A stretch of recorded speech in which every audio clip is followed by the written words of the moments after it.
So I came here tonight from a birthday party for our 4-year-old granddaughter, Brier. And that's what this testimony has to do with, is her. It's the testimony of Jesus and what he did in her life. And I share this to bless you in anything you're facing that seems like it's beyond anything, that there's not even a solution you can even fathom. And we lived it. My whole family lived it. Even everybody that's friends with me on Facebook lived it, because I was constantly sharing the testimony and asking for prayer throughout this journey. And so I just pray right now that the eyes of your understanding would be enlightened, and that whatever the Lord wants to do through you by hearing Jesus through this testimony, that it will be done and completed. That he prepares your heart to receive the miracle that you're praying for, or even you don't even know you may need. It may not even be in your life yet. It may be something you may face in the future, but I pray that this will remain in your heart and you will remember it in times when everything looks hopeless. So on January 13th of 2020, Mark and I went with our son for an ultrasound for his daughter that was coming. We thought it was just going to be this joyous occasion of seeing this new life that was coming forth. And when we went into the room at Anderson, over at 5 Mile Anderson Hospital, they started to do the ultrasound, and the technician's face just immediately changed. And she got up and came back in, and she said, "We have an emergency." And she said, "I need you to get to UC Hospital right away because of traffic and the time of day it was." She said, "I think you can get there quicker than if we call an ambulance." And I remember Brier's mom saying, "Is my baby going to die?" And the lady said, "I can't answer that question. You have to get there right away." And so this ultrasound was somewhat of a routine ultrasound, but it also was because on December 27th, they had found that Brier was undersized. So they wanted to do another more in-depth to see how she was doing and how she was growing. And anyways, we had to get to UC right away. Caleb and them got in my car with me, and Mark was going to follow us in their car. And when I got in the driver's seat, I just knew that I had to pray, and I had to call on people to pray. And I couldn't do that with driving them, and I'm not that familiar with Cincinnati. And so I turned the car back off, and I said, "Caleb," I said, "I'm going to have your dad drive you there, because he knows the roads better. If there's a detour, if there's an accident, he knows how to get around it, and I'm going to have him drive you." So I jumped out and told Mark, "You got to drive him," and I followed him in Caleb's car. But the real reason, because I had to call prayer warriors to pray. As soon as I got in their car and we pulled out, I started calling people. And one of the first people I called said, "Yeah, I'll pray." And it was a friend of ours in Hamilton, Alabama. And I said, "Can you ask your family to pray?" Because we were close to them. And he said, "Yes." And so I continued to call people all the way to Cincinnati, and I was almost to pulling in the parking lot, and he called me back. And he said, "Miss Shawnta, I know you're probably almost to the hospital. I'm so sorry to interrupt you, but I have to tell you this." He said, "When I called my dad to pray, my dad said, 'Last night I had a dream, son.' And he said it was of this couple, and they were having a baby, and things didn't happen like they thought it was going to happen, and it was a bad situation, and the doctors were telling them the baby was going to die." And he said many times the doctors kept saying the baby was going to die, and the parents were like, "No, we got a word from the Lord, the baby's going to live." And they would hold on. And he said multiple times that happened, but then finally they started to come into alignment with what the doctors were saying.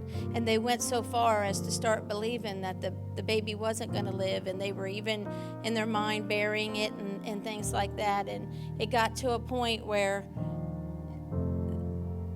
they thought the baby was dead. And he said they laid hands on the couple, and they brought the baby to its feet, and the baby just stood there, and the baby was alive, and it was healthy and beautiful, but its eyes had a film on the eyes, and so almost like cataracts or something. There was something going on with the baby's eyes. So they laid hands on the baby right there, and when they took their hands off, the baby, the film was gone, and there was these beautiful eyes looking back at them and this little girl. And he said, I'm telling you this because my dad said, son, I feel like this is that dream. He said, I feel this is about them. And he said, all I can tell you, Miss Shawnta, is no matter what the doctors say, you believe the report of the Lord. You speak life. Don't come into alignment and agreement with what they say. Believe what God says, because he says this baby's going to live. And so I said, okay, thank you, and hung up. And we got in the hospital, and we found out that Brier hadn't been getting food. So even though she was a little over 26 weeks in the womb, she was the size of like a 24, 25-week-old baby, because the food in the placenta had slowly stopped going to her and even started flowing backwards. And she was starving to death. So she lasted in the womb for another couple of days, and then they had to do emergency C-section. And we started living that dream on that day. That day, what was spoken, that dream that someone had in Alabama the day before all that happened, before we ever knew anything was wrong like that, we started living what that dream was.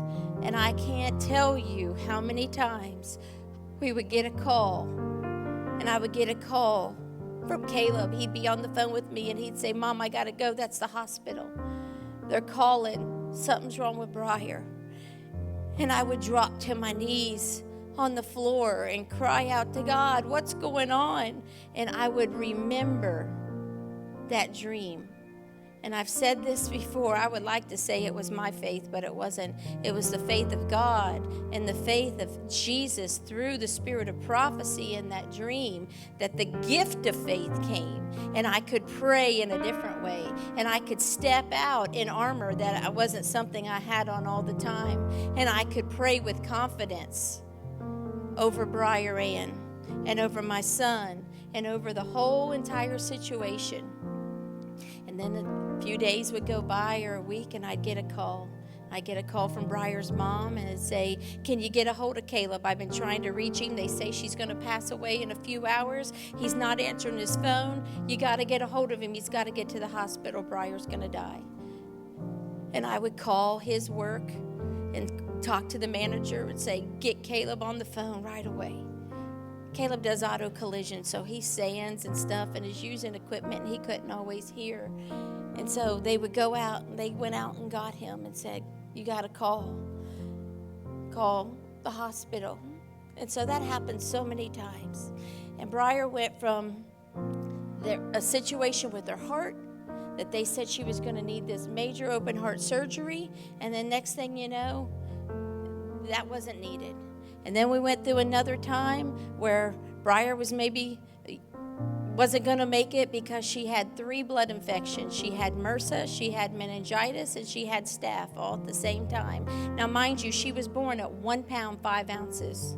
Caleb said to me, Mom, I got a baby that weighs 1.5 pounds. I said, Caleb, honey, 1.5 pounds is 1 pound, 8 ounces. She ain't even 1.5 pounds.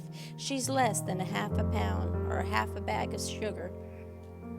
She was so tiny.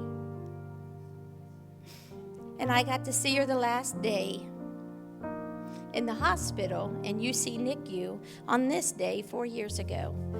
She was born on January 16th, and on January 20th, they said, you can't come in no more, only the parents because of flu. And then shortly after that, we all know what happened, COVID hit. So we didn't see her again until she came home. Brier was due on Easter Sunday, and she came home Pentecost weekend. She faced all these adversities and health illnesses, and the Lord brought her through every one. But I questioned the Lord towards the end of that time. She hadn't come home yet. They had moved her to Children's, from UC to Children's, because you don't go to Children's until it's the last hope was Children's. And so during that whole process, at one point she got moved to Children's, and I was praying one day, and she was through like hurdles, and I said, but Lord, what was the thing with the eyes? Like they said, they prayed over and she was healed, but then she had this film over both of her eyes. What was with the eyes? And within a few days, we found out that Brier needed surgery on her eyes. And the Lord brought her, it was glaucoma, I believe, or I can't remember exactly what it was, but it was another situation of we need to pray. And the Lord brought her through that too. And her eyes are completely clear and beautiful today. And so that whole process, that dream that we didn't even know there was a situation, the Lord already gave someone a dream somewhere else so that when I called, they would tell it to me. And in those times of despair when I didn't even know that if I could muster any faith left, they say you need a mustard seed of faith. I couldn't muster any faith at some points. And I would remember that dream, and I would remember all the times I had prayed and how that dream and that prophetic thing that God had did was giving me strength. And so Brier's 4 years old this week on the 16th. And in June, we got to hold her, June of 2020, we got to hold her for the very first time. And this is our little Brier. She is 4 years old, and she's only about 25 pounds. But when you see us dancing and holding her and praising, now you know why. You don't know why somebody acts like they do. Why do we give extravagant praise to God? Because He did an extravagant miracle in the Nipper family. Because He did something that we didn't even know we were facing, and He already knew, and He had already prepared a way. And through that way, He gave us faith, His faith, His faith. We were in Christ in those times. And so I shared that on her birthday Tuesday, and they asked me to share it today. And so whatever you're facing or whatever you could face, remember this testimony, because it's the testimony of Jesus. It's not even the testimony of Brier. Yes. It's the testimony of Jesus. This is the glory of God. So many people prayed for her. I called everybody. And so call on the saints around you to pray with you, because when two or more agree, that's right, He is there. And so I thank everyone for all their prayers for Brier. And I just want to share one more thing. When we were praying tonight, I remembered a testimony someone had of facing a hard time. And she asked the Lord to give her a sign or give her a weapon to fight against the enemy. And He gave her a feather. And she said, Lord, what's this feather for? You give me a feather when I'm facing demons and the devil? And He said, it's as easy as waving a feather for me against your battles. And tonight, I was doing this with my hand and didn't even realize it. And I was saying, you are holy. Give us the feather, Lord. And I seen white feathers in this room, in the spirit realm. And so I am believing and agreeing with what I seen prophetically, that God is releasing great measure for you, like He did for us, like He did for Brier, to face whatever battle may come your way.